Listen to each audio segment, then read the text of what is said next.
Hi, I'm Will, pastor of Remsen Bible Fellowship. Thanks for taking a minute or two here to learn about our men's school of prayer. Do you want to do better as a man? I know I do. I assume you do too. I think most men, one of the main things we want in life is to excel, to be successful in the things that we put our minds and our labors to. Whether that's at home, at work, wherever it is, whether you're married, single, wherever you are right now as a man, there are things that are in front of you that you want to excel at.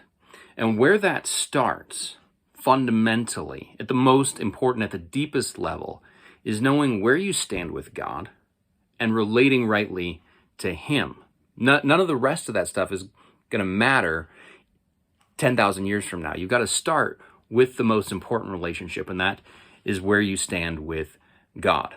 But most of us have never been taught what that looks like. We don't know what it looks like to relate rightly to God. And so that's where the idea of the men's school of prayer comes in, is we're just going to start off with these 4 meetings once a month: May, June, July, and August. And in these, we're just going to talk about prayer.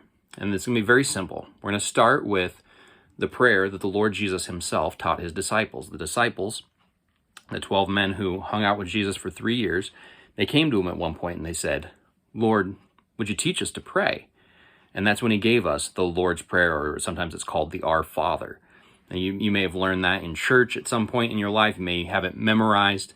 But have you ever thought about the fact that it is meant to teach us to pray, to shape what our prayers look like? So we're going to pray that together. We're going to look at another prayer in each meeting from the scriptures and look at what that prayer teaches us about God, teaches us about ourselves, and about how we should relate to God in prayer.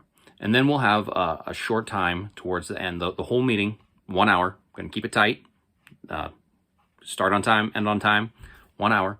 And the last part of that is going to be practicing praying together. Nobody's going to force you to pray, of course, but there's going to be an opportunity to take what we're learning and right away put it into practice. What does it mean to pray like this?